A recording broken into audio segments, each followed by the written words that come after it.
Welcome! My name is Kelly Anderson, and this is Fanimated, the animation fan podcast where every week we get a chance to geek out about our favorite animated media. I am so honored that you are here to join us for our very first episode. Today, I have my good friend Brynn Berryhill joining me to discuss one of our favorite animated television series, Steven Universe. The first episode, Gem Glow, aired on Cartoon Network on November 4th, 2013, and since then it has gathered a huge fan base from around the world. The story of Steven and his magical alien friends has spanned 5 seasons, various comics and video games, and even an upcoming movie. Brynn and I are so excited to discuss our favorite fusions, songs that make us cry, and the epic episodes that made us die-hard fans of the series. Quick spoiler warning, we will be discussing content up through the most recent episode as of this recording, Legs from Here to Homeworld. If you haven't watched the series up to that point, we encourage you to do so. If you're up to speed or have a magical pink shield that will protect you from the barrage of spoilers, then let's get started. And let's get animated. Hey, Brynn. Hey, Kelly. Thanks for being here. Well, of course. Are you ready to talk about some Steven Universe? When am I not ready to talk about some Steven Universe? Seriously. Sorry. Don't die. I'm also perpetually sick, so...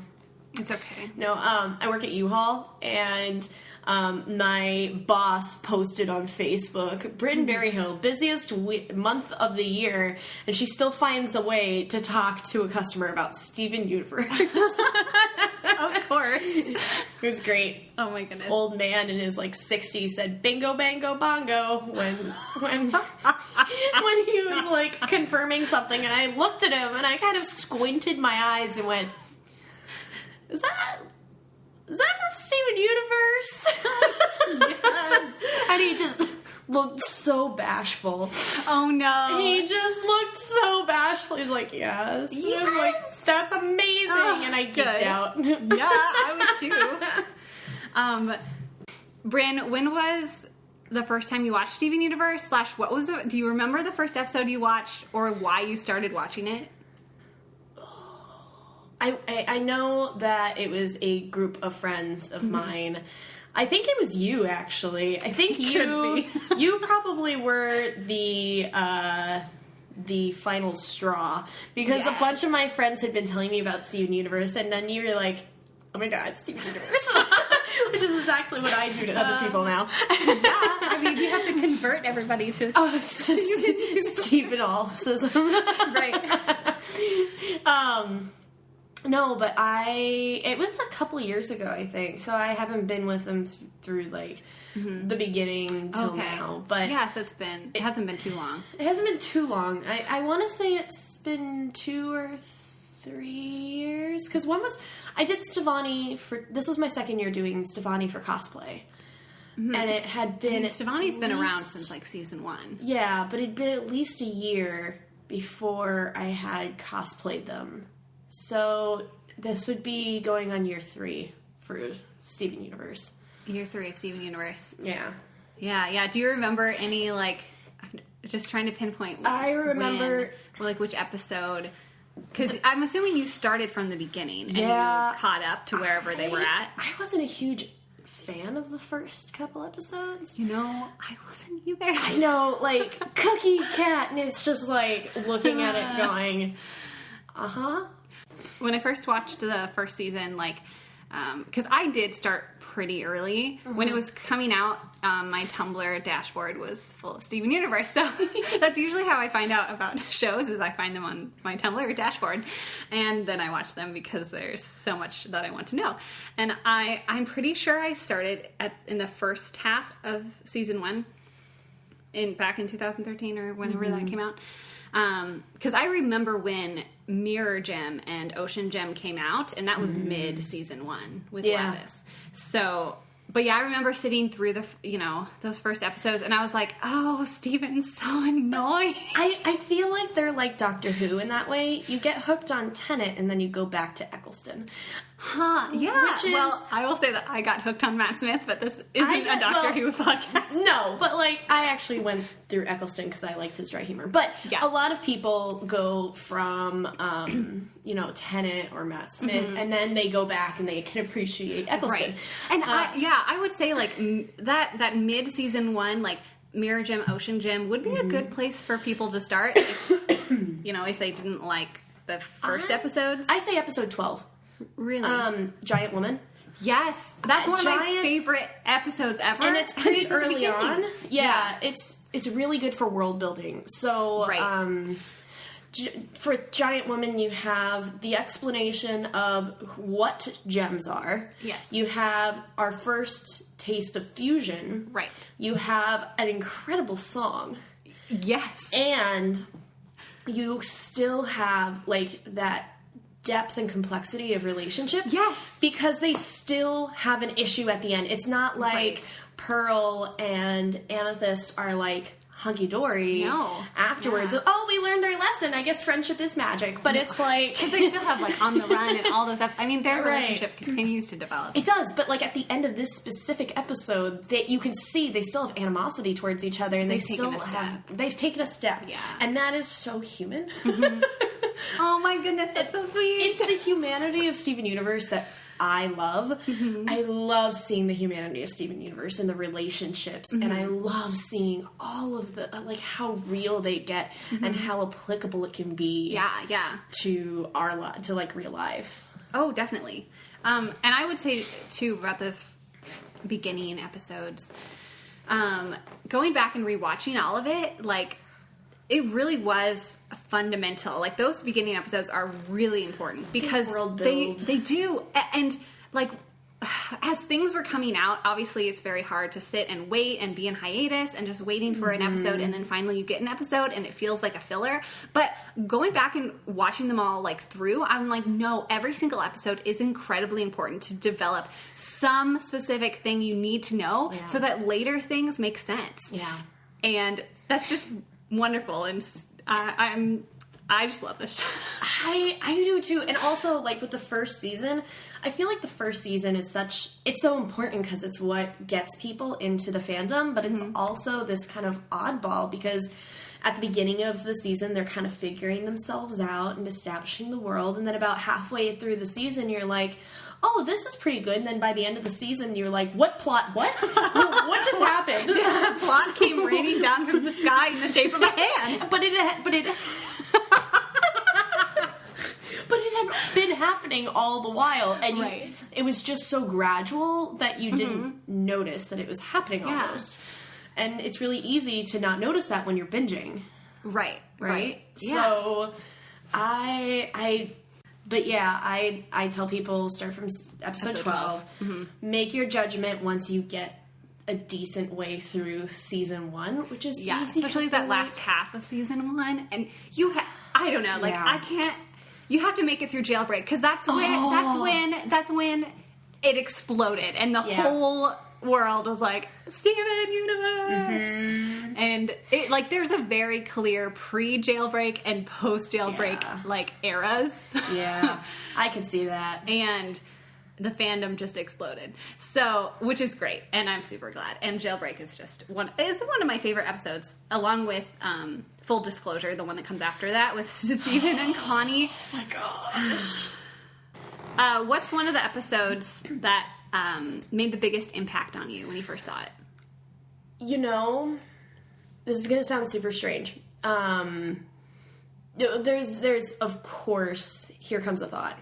Mindful Education. Yeah, I'd say it was Mindful Education because, so you have Connie, who has been training martial arts so much that when a boy comes up and spooks her from behind, she throws him, which, super cool because women empowerment, and actually this is something that could happen if you practice martial arts, like, legitimately. So, and when you're put in a high stress situation, like Connie is all the time with fighting homeworld gems and being on guard for, shards and different things like that, she's actually, like, she's on she's at a level of preparedness, or she has to be at all times. So somebody spooking her and her just throwing them over her shoulder makes a ton of sense.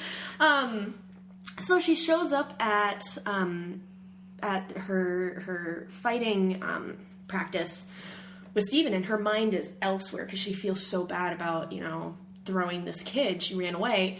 And then when she fuses with Steven, they kind of disjoint because she's still thinking about what happened before. And Garnet takes Stevani and sits them down and has this beautiful thought, But it's taking a moment to think of flexibility, love, and trust, and and describing the things that might run through your head, and let it go. And I'm here for you. And it's just beautiful. And I know for me and for other friends, when we're having moments of, man, I did a dumb, we would actually sing Here Comes a Thought in order to help distill what the show uses for the imagery is butterflies that come and kind of land on your mind over and over again. Which is just beautiful. Oh, it's beautiful so imagery. beautiful. And so then at the end of the episode, Connie's feeling better, but Steven has all of these giant butterflies about his mom and about Bismuth. The war and Bismuth. All the people in Jasper, all the people that he was trying to help, and then he could, and he couldn't. He couldn't. And he was put in impossible circumstances for many of these things as well, that he did the best that he possibly could. And this poor kid, and people putting stress on him for needing to be like his mom, and just this giant storm of, butterflies of thoughts, and the connection that he and Connie have and the relationship that they have in order to help calm each other and help get through those thoughts is just beautiful. But the funny one that actually really affected me was when Stevani is on the Gem World. Jungle Moon. Yes. And that's such a Stevani is non-binary. I identify as female, but I also have something called polycystic ovarian syndrome, which means that I have a lot of testosterone in my body. Plus, I'm half Middle Eastern, which means I have really dark hair and facial hair as well. And as somebody who identifies as femme, who has facial hair, that's always been really kind of it's been I don't like it. Yeah, I'm very self-conscious about it. Even when I pluck, even when I shave, even whenever, you can still see the aftershave or the shadow of it. But then I saw Stevani with stubble, and something about this character that I had already very much identified with. I identify with Stevani so hard, man. I cosplayed Stevani, and I just absolutely adore Stevani. They are such an inspiration. Stevani. Yeah, I don't know if you're going to put a picture of me up, but if you put a picture of me up, put it as a Stevani cosplay. Okay, sounds good. I will. I'll put that on Instagram. And I just identify, and I'm half Middle Eastern, but my mom didn't bring the culture with her. So I'm very much, I know Connie has some of that Indian culture and some of those Indian traditions, but she is an American child from an Indian family, and I am an American child of an Armenian mother, and I feel really connected to Stevani. Yeah. But seeing Stevani with stubble, it's just having one of your role models or characters that you identify so much with. Yes. Kind of make it okay. And what is the show if not representation station? So much. I mean, with everything, you got the off colors and just so many ways. You have a polygem. You have a polygem. Fluorite is so sweet. And not just gems fusing together in order to get something done like the crystal gems do. a gem that specifically decides to stay together and add more if the right gem comes along. Right. It's so sweet. And relationship types, too. Mm-hmm. Healthy, unhealthy. Yes. And it's just genius how fusion is that metaphor for relationship and all kinds of relationship, because you have Garnet and you have the love of Ruby and Sapphire, the romantic love, but then you have like Smoky Quartz and Amethyst and Steve. One of my favorite fusions, because like it's just such a playful love. Steven and Amethyst are just both of these. They just feel inadequate a lot of the times, and like they just need to know that they're not. I just want to like reach into the TV and shake them. Well, and then how relationships work. Like it was, I can't remember the name of the episode. You'll hear that a lot, where Pearl was coming up with an excuse to fuse with Garnet. Yes, you know the one. Which episode is that? It's message received. Yeah, because Pearl kept building. Yeah, she's building up the tower. She really builds the tower to create a reason for Pearl and Amethyst to fuse, and it's a lie. Pearl and Garnet. Garnet, thank you. Yes. Pearl and Garnet to be fuse. Sardonyx. So, to be Sardonyx, because Pearl wants to fuse with Garnet so badly that she will lie and come up with a false reason to fuse, and so she's lying in order to become closer with Garnet, and so but then the lie catches up with her, and the repercussions from that is episodes long. Yes, it's episodes. It's not. This show is all about relationships. Yep. And Pearl and Garnet. I mean, that was so hard for Garnet because that's like who she is. Is like fusion, and Pearl is like using that and like using her, and like I can almost like feel that like from Garnet of just like just feeling used, and like she was using her in a way because she wanted to feel Sardonyx again and more powerful, because she doesn't get to fuse very often, but at the same time she was using it to become closer with Garnet as well, and to feel that relationship, and so it's such a human thing. Yes, it's so human. And then at the end of that arc, when Garnet and Pearl are like trapped in that enclosing space, it like reminds me a lot of Star Wars when they're like stuck into the garbage chute or whatever. Yep. And it's like that's where the real stuff happens, right? When they're about to die. Just I love Pearl, and like when she's her struggle of like I just wanted to fuse with you, and like she feels like she can't do anything without anyone else, and like she needs someone to tell her what to do, which makes a lot of sense. Yes. And so that Garnet could, is telling Pearl like, no, I look up to you, like you are, this Pearl, and Pearls are supposed to be servants, and you're standing up for what you want, and all these things, and I think it really shows that sometimes it takes other people to say things, the truths about you, because it's hard to see them from our own perspectives, so that's definitely one of my favorite arcs too. Yeah, and it's the arc, but it's also the fact that it doesn't tidy up in an episode. Like there are some episodes that tidy up in an episode, but like the really deep emotional ones, the ones that leave hurt, there's such continuity. Yes.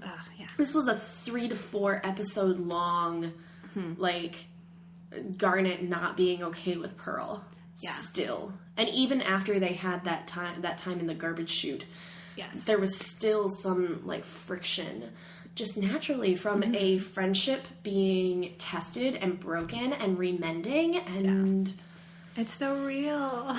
The other one that I love is the Lapis and Jasper arc. Yes.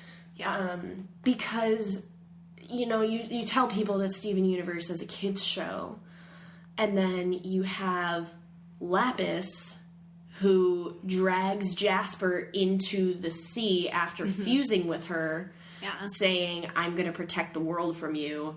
and dragging her down to the depths of the sea. I love that Garnet even says, they are so not good for each other. Yeah, I was just about to say, that's like one of the best lines, like, all of this dramatic, like, sucking into the sea, and then Garnet's just like, they are not good for each other. And then when Lapis comes back, she clearly has PTSD, which she had previously. Oh, she's got so many problems. So many problems, but she has PTSD, and then, if you're trying to explain PTSD to somebody, you could say, look at Lapis, right? And then later, Lapis is taught, and I've been in a relationship before where I was very close with the person and had the experience like what Lapis had with Jasper, where when you tear apart that relationship, you still want to be with that person. Even though you know that it's toxic and it's bad for you. It's very relatable. Yes, because it's familiar. It's familiar. It's you still have a love for that person, even if you have even if there were problems and even if it hurt a lot, there's still a love there. Yeah. And so Lapis says one day, like, I miss her. I miss Jasper. Yeah, and when Jasper even comes back and is like begging Lapis to come back with me, and Lapis says, no. It's so good. It's so good because it's showing that even though, you know, in the very human aspect, even though she wants to, it's not healthy, and she recognizes it, and she sets the example not to. Yes, yes. And that, for me, I think that's one of the deepest moments of Steven Universe. Oh, yeah. That is one of the arcs and one of the episodes, that one where Lapis is like, I miss Jasper. I think that is one of the deepest episodes and most useful episodes to help somebody through mourning an abusive relationship. Yes. And it's really hard because it's like, what, season 3 or 4, and you're like, there's this one episode, and I know that it really pertains to this, but you don't know any of this backstory, and you just have to understand that this does pertain, you know? So you just need to bring them all the way through Steven Universe instead. But it's just so healthy to tell that story, you know? Yeah, yeah. This show is nothing but feeling the feels. That's what this show is. Healthy feels. And like good feels too. Can we talk about the fact that the main character is a boy and that he cries the most out of anybody on the show? That the main character is a boy and he's the shield and he's the defender. He's the protector, yeah. He's the protector he does defense instead of offense. All right, we're going to talk about Steven now because here we go. Because, you know, there are several characters that I didn't like at the beginning. Obviously, for me, I immediately loved Pearl, but we can get to that later. For our audience at home, Kelly is in my phone as Pearl Kelly. That is my name. My name is Pearl. I am Pearl in many, many ways. She's not wrong. Oh, dear. But there are many characters that I didn't like at the beginning. Lars, for example, it took me a very long time to get to like Lars, and now of course he's the best. Still has a long ways to go and grow, but he's doing well. Greg, even I didn't like him at first either, and like it did not take long for me to be like, okay, I love you, you're awesome. Please sing all the songs ever. I always love Greg's songs. Yeah. And also Steven. I don't know why. I just didn't love... Because, I mean, he was a little annoying. He was really annoying. And I would say, like... I mean, even, like, through season 1, I think he starts to become more mature. And honestly, it needs to start at that place of, like, he's a kid and he's just... Because he doesn't have as many of those experiences, and he just wants to be like the gems at the beginning. That's all he wants. It's crazy how simple the show starts out, like the premise, and how complicated it gets.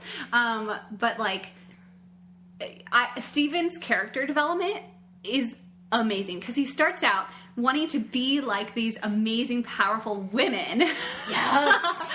And then by the end, though, like one of the recent episodes, Reunited, which was amazing, when everyone's on the ground, like, and Blue Diamond is there, and she's making everyone cry, and Pearl or Amethyst, one of them is like, Steven, what do we do? And I was like, Steven's the leader of the Crystal Gems! Well, and before that, the episode where Garnet is talking about her future vision and how she's having trouble seeing the future. Yes. And with the cats. It was a fairly recent episode, I want to say, in the grand scheme of things. It was pretty recent. Either season 4 or season 5. I want to say season 5. But, where Garnet says, I can't figure out the future. And it turns out it's because she didn't recalibrate her future vision for the fact that Steven has grown up. Yes. Oh, that was so beautiful. Because he's matured so much. And so it's like she had to adjust, how she saw him, how she viewed him, and how he would react to the world around him. Because it is so vastly different from where we started in season 1. And I think it's a good reminder to the audience even. It's kind of like, that was a little bit of a whiplash for me going, holy Diamond, you're right. Like, he has grown that much. Yeah. So good. And another character that has changed, like, my perception has changed, obviously. I'm sure everyone's is Rose. Oh my God. Because when I think, at the beginning when I was first watching this show, watching season 1, and, my initial reaction, and I'm sure were many people's reactions, was, we get this whole story is through Steven's perspective. So he's getting the information from his mom, from her followers. Mm-hmm. So he's getting this really, really rosy picture of Rose. I am sorry, puns. Don't be sorry. Don't be sorry. I can't apologize on this podcast. Okay. Nope. So he gets the vision. He gets an idea of who Rose was through them, and I was always thinking, when Steven's being empathetic and caring, that's because that's Rose. That's a Rose shining through him. That's a Rose like wanting to care for the earth and care for the world. But as the seasons go on, for me, it's like Steven's empathy, like the basis of most of his actions. That's his human side. That's Greg. Like, that to me is like one of the most important parts of my understanding of Steven. Well, that's what Rose was so attracted to. Yes. Those things that Steven is showing is what Rose was attracted to. So I have 2 thoughts. One, I find it very interesting that she has healing tears, but she is so almost emotionless. Like, I wonder sometimes if she's you might get a lot of angry emails, I'm so sorry. I wonder if she's a little sociopathic because she's what can I do for you? She says, like, I love the way that you humans play. I want to play along. Right. And, like, she sees it all from this, like, outside perspective. Then again, she is an alien. Right. So that's fair. That is fair. But also... Is it that she doesn't have emotion, or that she wasn't allowed to show it when she was in the Diamond family? I cannot wait to learn more about all 4 diamonds, all their dynamics. Now that we know when we've seen White, because there's clearly some crap going on there, and even because you kind of get a little bit of an understanding of Rose's development, because she does start out pretty naive and pretty selfish, I would say. Very selfish. And she does lash out. She has an anger management problem. You're right. From our vision in Jungle Moon. I guess I felt like she was sociopathic probably around season 2. Really? That early? It was before we found out that she, before Stevani had the vision of Pink Diamond punching out the window, specifically because of the way that she saw everything on Earth and was like, oh, such little playthings. Oh, and I want to play along. And really, and, the song, If I Could Begin to Be, and if you go through that whole song... Oh, I feel that's Rose. Yeah. Yeah, but within it, it's saying, like, if only I could love like you.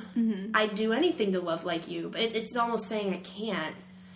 Or, like, I think she does... That's what helped me form that opinion. But you're right. She does have anger issues, and she was very childish and selfish. So that kind of shatters that. No, because...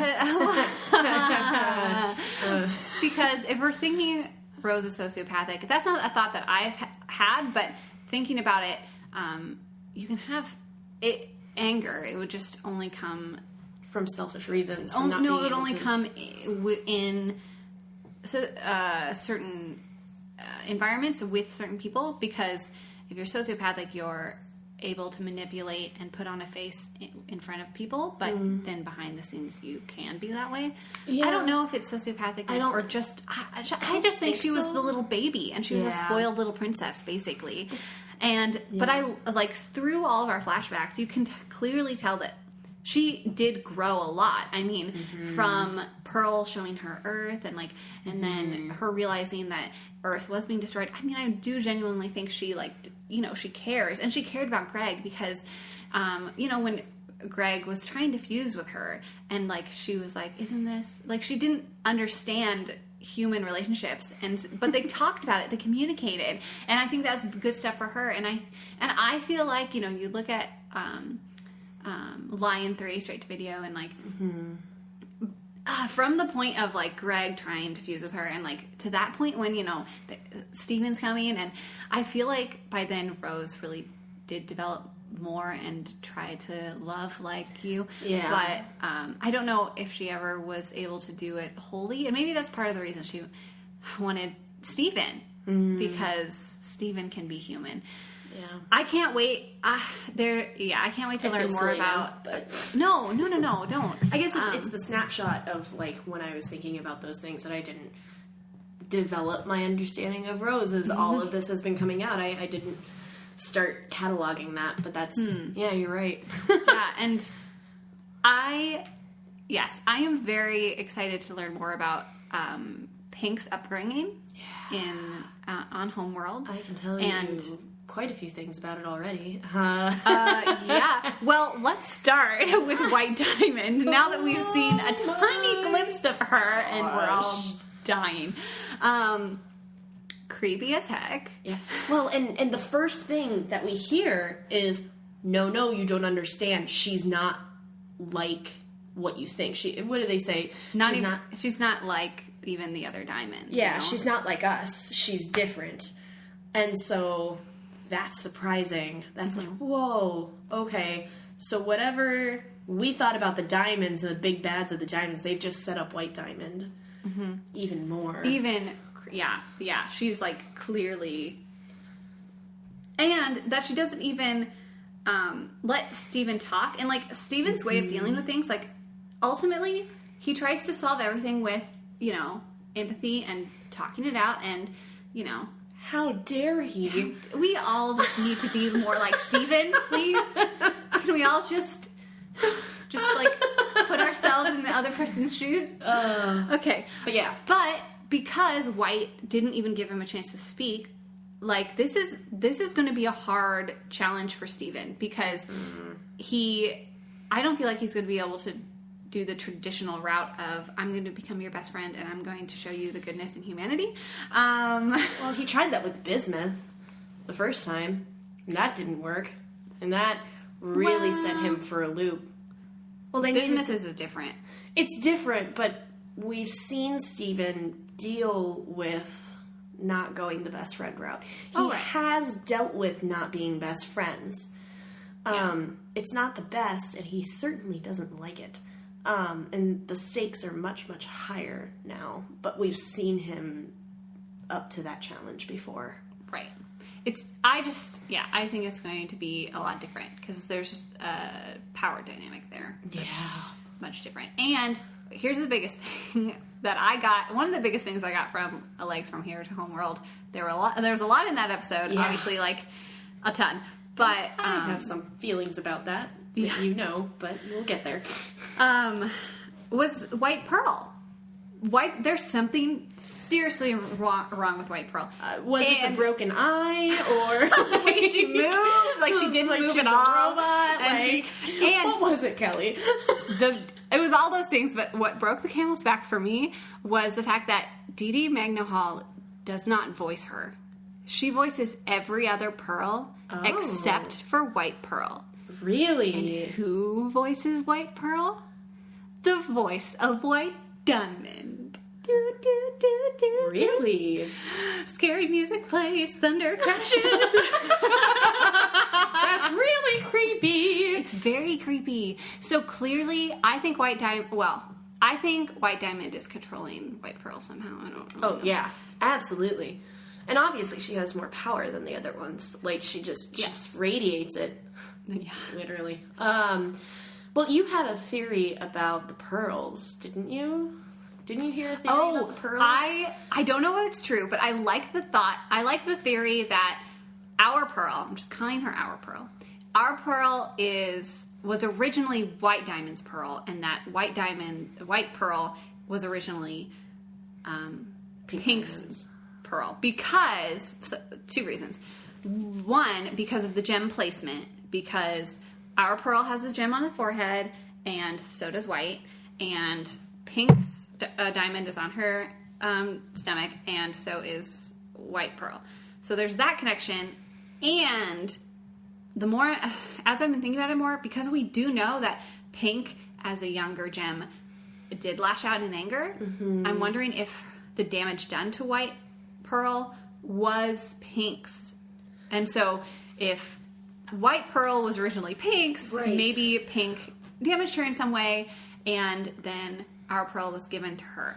And all that we know, and this, again, I'm just so excited to learn more about Pearl. I feel like there's always more to learn about Pearl, because she's had the longest relationship with Rose, and she's only mentioned once briefly that, like, she was given to, she says, Pearl says, I was given to Pink, a few thousand years before her colony or whatever. I was supposed to make her happy, but I didn't. Like, I want to know what that was. Like, why the diamonds were giving Pearl to her. What was going on? Well, and that makes sense with okay, let's say that this is true. That relationship between White and Pink would make a lot of sense. Because the way that White greeted Pink was, did you have fun on your little trip? Oh, good. You're back now. We're going to continue on as if we ever were. And so I could definitely, if White is the kind of appeasing sort of give baby whatever she wants, then, you broke your pearl? Well, here, you can have this one and I'll take yours. No, it's okay. Go on and play. Which would just perpetuate Pink's anger issues and perpetuate Pink's, selfishness. She was treated like a child, so she's going to act like one. Correct. And so the only reason why Pink developed was when she got away from White Diamond, who kept babying her. Yes. And she saw consequence, and she saw growth. Yes. And she wanted to grow because she had always been in this perpetual youth state. Yeah. That fascination with growth and development would make a lot of sense, because she's been stuck as the child of the diamonds. Not just a child mindset, but the child of the diamonds. You see how Yellow treats her. Yes. Like Connie's mom. The flashback where what Yellow Diamond was Connie's mom. It's the mother chiding the child. Yes. Even if it's yellow and not white. Right. She's the child of the diamonds. Yes. And there's so much more to learn, and I can't wait. I just can't wait. Well, and that lines up if Pearl was given to Pink. All these possibilities. And so Pink Diamond being Pink, Pearl never stopped being a Pearl. Ever. Because she was always serving her diamond. I will say that could be where your sociopathic tendency comes in, because I mean, Rose knew that Pearl like was devoted to her. I mean, how could she not? And then I feel like it's a little bit of like using Pearl, like, you know, like, what do you do in that what could have Rose done in that circumstance that wouldn't have been turning Pearl away, though? Rose made Pearl, and now I'm on the other side of the fence, because Rose made Pearl know that she was free, that they were teammates, that they were in it together. So I think Rose wanted Pearl to be free, but deep down, we see that she never quite was. Pearl never stopped being a Pearl. Yes. You see that she was so devoted to Pink Diamond that she's even training Connie to protect Pink Diamond. And die for Pink Diamond. Because, tell us about why this is your favorite episode. We're going to talk about Pearl now. Great transition. Going way back. Okay, the original, when I first watched these episodes, like, you know, Pearl is very much like the mom and following the rules and, you know, like caring for Steven in that way. And I definitely relate to Pearl in all of those aspects, like just the way she interacts with everyone and like, amethyst, you know, the way she says it is always so funny. And I have really, really, as it's gone on, like I just really love Pearl's development into, you know, from his mother, and then there's Rose's scabbard, and how, you know, you get that first glimpse of how truly devoted she is and is to Rose. Right. And how, and it's the, A Sword to the Sword is one of my favorites, but Rose's scabbard might be higher than that, because, and it was just interesting because Rose's scabbard doesn't even have like a song. They don't even have a song in that one, except for the amazing score that's played underneath the montage at the end. But I'm fascinated with how this show can do these crazy things in 11 minutes. But Rose's scabbard takes everything we knew about Pearl up to that point and breaks it. Because for the first time, like, she literally lets Steven fall. It's true. And she doesn't help him up. She, like, lets him, like, he has to get up, climb up on his own and whatever. And she, for the first time, is so focused on, you know, Rose that she kind of forgets Steven. And she wants to be, because she wants to believe that she was Rose's sole confidant and knew everything about Rose, which now, it's so great going back to that episode now that we know that, you know, Pearl's reasoning for that was genuine, because Pearl thought, you know, I am the only one who knows this thing, that the rose is pink. Like, that's... I didn't even think of that. That's why she felt it was justified that, like, she should know everything about Rose. Yeah. She should know about this lion, or, you know, and all these things. But, and she wants to, I think she wants to be that for Steven too, and then it comes to find that Steven already knows all these things because of Lion, and, recently rewatched this episode too, because I just love it so much. She mentions how, you know, they find the scabbard, and then, she's talking about the sword and how no two things could fit so perfectly together, and all this time it's been incomplete. And then it's like, okay, that's a metaphor for Pearl and Rose, because Pearl feels like she is the scabbard to Rose, I guess. Pearl feels that she's been incomplete all this time without Rose there. She's felt empty. She's felt empty. And so you get this brokenness, and then you keep going, of course, and like you just learn more about her, you know, attachment to Rose and all of these things. And then, of course, I think her turning point is Mr. Greg episode. The musical episode. Again, how did they fit 7 songs into 11 minutes? I don't know. But it was great. And It's Over, Isn't It? Is my favorite song, hands down, of the entire series. Besides the ending theme, Love Like You is probably my favorite. But beautiful. Both of them. I like Love Like You too. Yeah. But like, so beautiful. It's Over, Isn't It? And I feel like, you know, she does physically, like, let go of the rose. And I feel like that was just this, but it was just the start of it. And then you get, like, episodes like Last One Out of Beach City, and she's trying to, like, you know, kind of that, like, oh, you've been dumped and now you just have to do something else and be someone else and be crazy. That's also one of my favorite episodes. And the mystery girl with her pink hair. Yes. I love that that's her thing. Like, she just loves pink hair. And how can you truly let go of something? And you can, and but it's really hard to let go of something when you have that secret.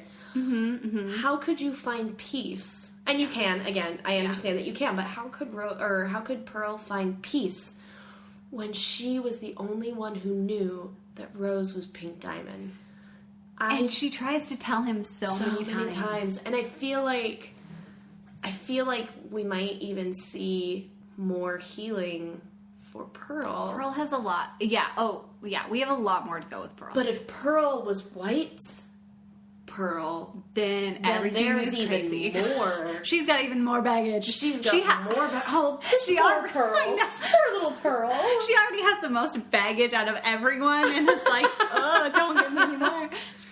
Pearl's gonna break. Oh no! But don't say that. I know. Oh man, yeah. I love Pearl. I have complicated feelings about Rose, and even that Pink basically forced her never to tell anyone. Even that, I feel like, is kind of cruel. Cruel? Yeah. Oh, absolutely. I think so, too. And so it's really hard having these conflicting feelings about Rose. I can understand why Pink did it, though. Yeah.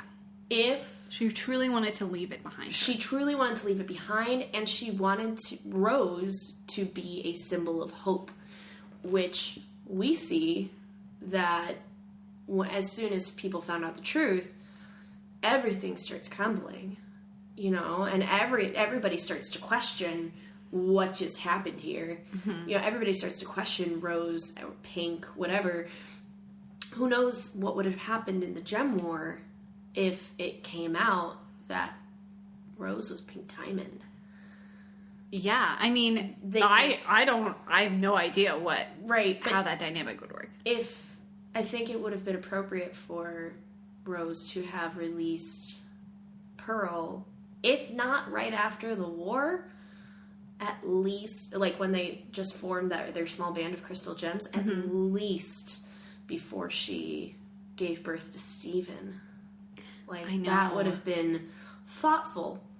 I'm still waiting for that episode that explains Rose's point of view on Stephen. Like, what she wanted, or, like, why. She wanted something that would grow.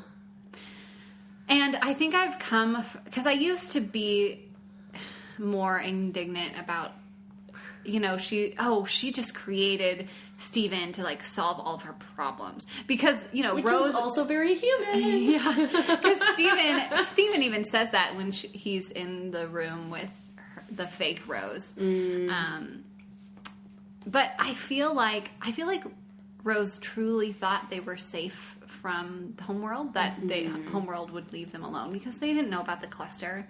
You know, they didn't know about all these things. And she was just trying to help the gems that were already there, and yeah. I think she just wanted to create. She wanted something that would grow. Something that would change. Yeah. And poor Stephen. I know.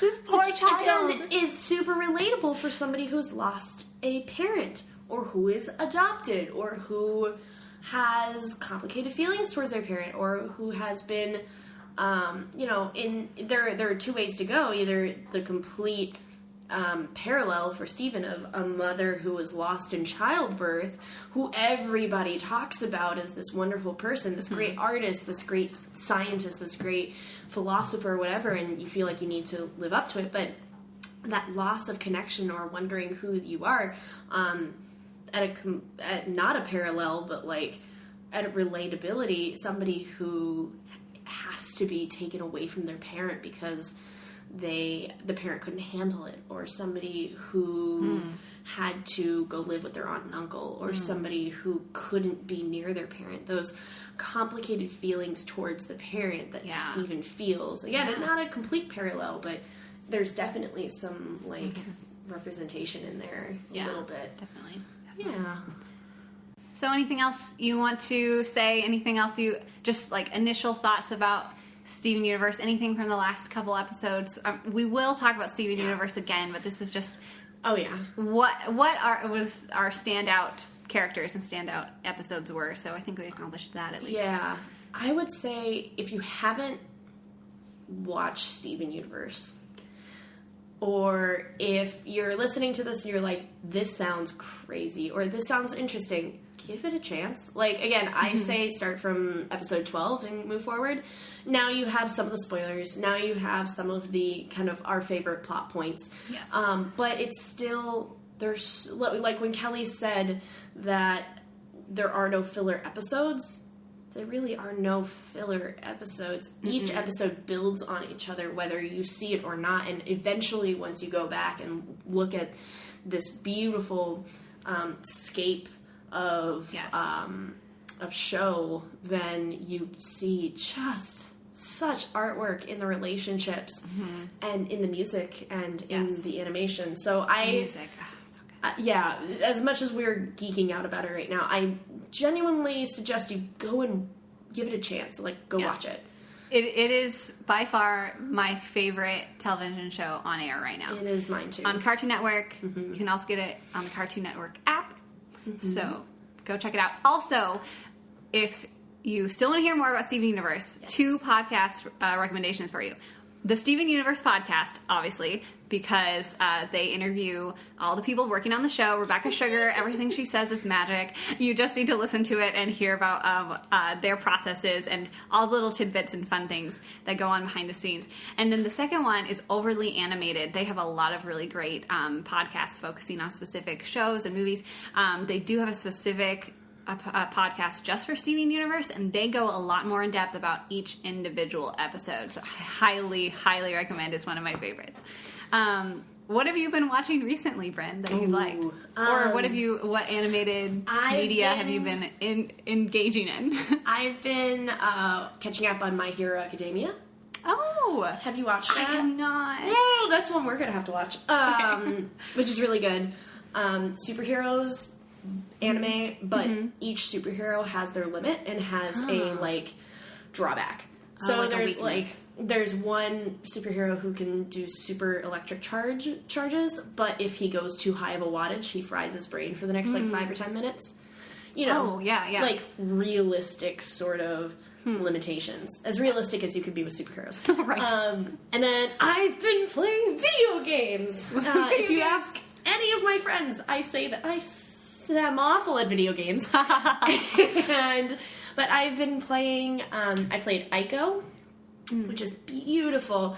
And then I've been playing Shadow of the Colossus, which is... It looks awesome. Also beautiful and has such great, beautiful monsters in it. Just pretty cool. Gorgeous. And then I just played Journey. Which my partner sat me down. He's like, you're going to play Journey now. And it's like 2 to 3 hours, but it is the most gorgeous animation that I've ever seen. And so I'm going to sit Kelly down. Yes, Brynn is going to sit me down, and we're going to play it, and then we'll talk about it. And then we're going to talk about it, because I'm just super excited. Yes. How about you?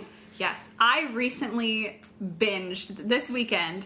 I binged the whole first season first book of The Dragon Prince.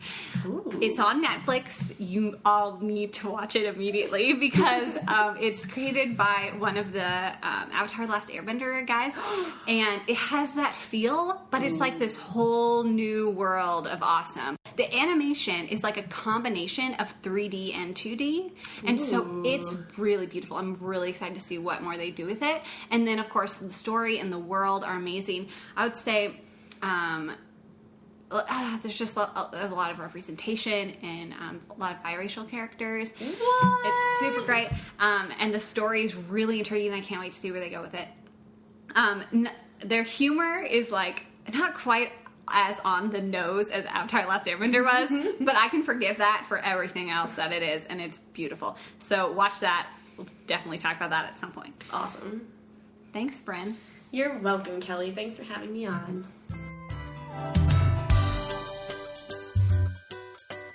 Thanks again for joining Brynn and I for the very first episode of Fanimated. Let us know your thoughts on Steven Universe or any of your other favorite animated media on Tumblr and Instagram at Fanimated Podcast, or email us at fanimatedpodcast@gmail.com. The art for this podcast is done by me, Kelly Anderson. You can find me on Tumblr and Instagram at kelbell312. The music is provided by the folks at Purple Planet, and I'd like to thank my friends and interviewees who have been so supportive of this project and supportive of my love for animation over the years. It can be hard sometimes to live in a culture that doesn't always support older fans of animation, and this podcast is my way of working against that culture.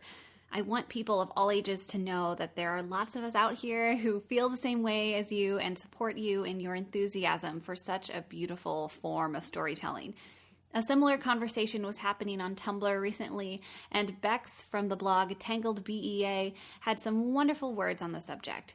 Bex's blog focuses on Tangled and Tangled the series, and she references those in her words.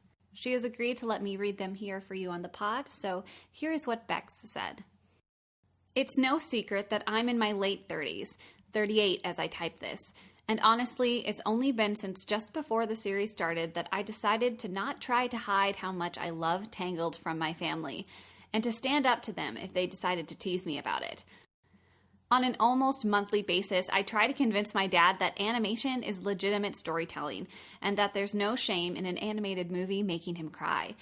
Age has no relevance to your interests, and you are never too old to enjoy childish things. Society's obsession with making people grow up and leave behind the simple things that bring them joy is just ridiculous. Animation is art. It takes time and effort, and it lives and breathes with us. Hundreds of people work to make this thing we enjoy so much. Artists and writers and sound mixers, the list goes on and on. So love your harmless thing you love. Hold it to your heart and don't be ashamed. If the people in your life are cruel to you for your love, you can always find like-minded people here. People to lean on and to lend you our strength until you can stand on your own. Bex, thank you for sharing those words. I truly couldn't have said it better myself. Let us give each other strength, build each other up, and create a safe place to share our harmless yet contagious love for the art of animation. So stay tuned and stay animated.